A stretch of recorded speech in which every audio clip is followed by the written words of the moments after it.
What's good, everyone? My name is Drew. Welcome to my channel. Grab your tea, sit back and relax. We're talking about some real shit today. It's gonna be a good one.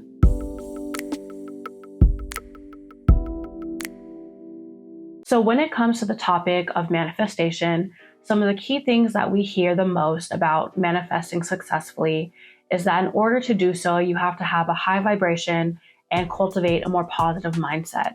However, when you are someone that struggles with things like anxiety and depression, let's be real, sometimes high vibes and positive thinking seem unrealistic or unattainable.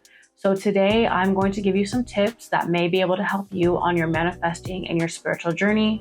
These are all things that have helped me on mine as someone who struggles with anxiety and depression. So let's get into it. The thing with manifestation is that intuition plays a huge part in it. The good news is that we are all intuitive and we all have the ability to connect with our intuition. You know, that really small voice in the back of your mind that is constantly cheering you on and always has something positive to say to you, or that really intense gut feeling that you sometimes get that lets you know like, hey, you're not crazy, you're correct, you know the answer. That is intuition. And I find that when I'm listening to my intuition, that is when I'm at my most content, creative, happiest, and most inspired self. But there are times when anxious thoughts get in the way of me listening to my intuition. It's like all of a sudden this fear creeps in and it starts giving me a list of what if scenarios, and it can be anything like, what if you're not creative? What if you're not talented? What if you really don't know what you're doing? Or what if you really don't know what you're talking about? What if this happens? What if that happens? And this list of what ifs are really just a product of fear and anxiety. And I don't know about you, but I know for me, my anxiety is strictly me just worrying about things that haven't even happened yet. It's me living in the future.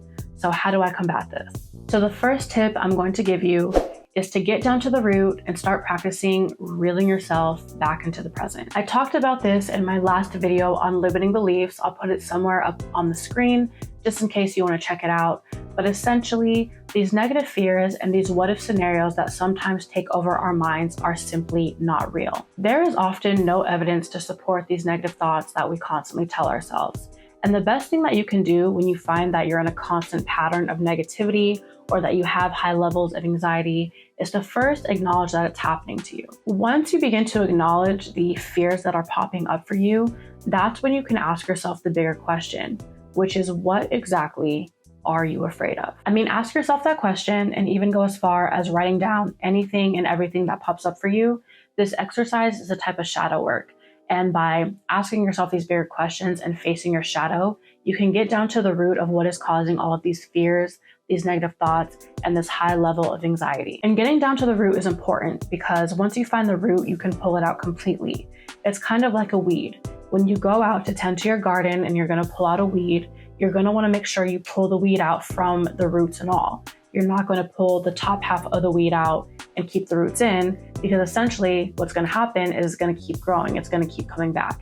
And this is the exact same concept. When you become familiar with the fact that these negative things that you tell yourself are not real, and they're really just fragments of a deeper rooted fear or issue, it'll become easier to start reeling yourself back into the present. So if you have anxiety and you have a fear like, oh, what if nobody likes my work?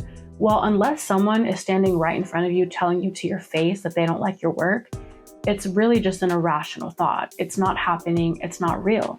It's just a thought. So reel yourself back into the present and just go back to being your most content, happiest, creative, and inspired self, the way that you were before that thought took over. So the next thing that you can do to help reduce your anxiety and manifest your dream life are positive affirmations. Positive affirmations are when you take those negative things that you tell yourself and flip them into more empowering I am statements.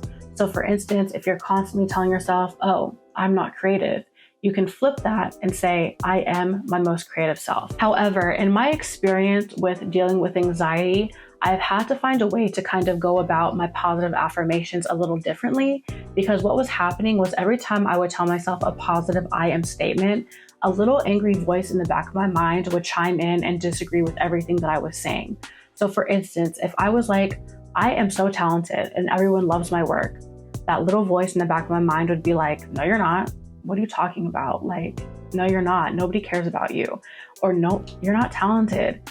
and it was so counterproductive. So I handle my positive affirmations differently now. Instead, I've been doing affirmations in a way that challenges my negative thoughts. So for instance, if I have the thought, nobody is going to like what I create, the first thing that I do is 1, acknowledge that I had the thought, because what the heck? And 2, I am going to ask myself the question, well, why wouldn't anyone like what you create? And by affirming myself in this way, it makes my brain go and try to find the answer. And 99.99% of the time, it cannot, because there is no evidence to support it. It is simply not real. And affirming myself in this way just really helps reel me back into the present, and it gets me out of my anxiety and fear-filled state. So if you're someone that kind of struggles with positive affirmations, try this instead and see if it works for you. So the third and final tip that I'm going to give you is to take back your control and start creating a healthier mental diet. The main point to all of this is that your thoughts and your feelings go hand in hand. And when you have lived with anxiety and you have been in survival mode for so long, your subconscious mind becomes addicted to that state of being. And when it feels you trying to do something different, it's going to do everything in its power to try to keep you where you are and stay where it's familiar, because your subconscious mind is a mind of habit. And because of that, you need to take back your control. Your subconscious mind is addicted to you telling yourself that you can't. It's addicted to the anxiety. It's addicted to you feeling sad and out of control.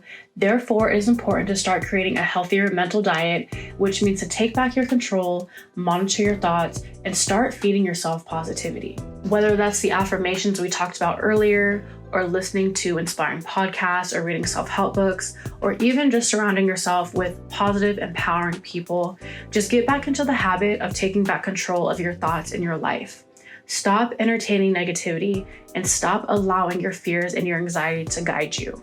The truth is that as long as you are thinking, you are manifesting, and you will not manifest your dream life and all of your desires unless you allow yourself to be true to yourself and be in your most natural state of being. It's really about getting down to the core of who you are, and that is exactly where intuition comes into play. Stop thinking that you're doing something wrong and allow yourself to just be. If painting makes you happy, paint. If writing makes you happy, write. Just follow that intuition, follow that happiness, and just be, because just being is natural. And when you're in that natural state, that is how you manifest your dream life. And that concludes the end of the video, you guys. So thank you so much for watching. If you enjoyed this video, please be sure to give the video a thumbs up, subscribe to my channel for more content just like this, and be sure to leave me your thoughts in the comment section down below, because I always love to hear from you guys. And as always, take care of yourself. I will see you in the next one. Peace.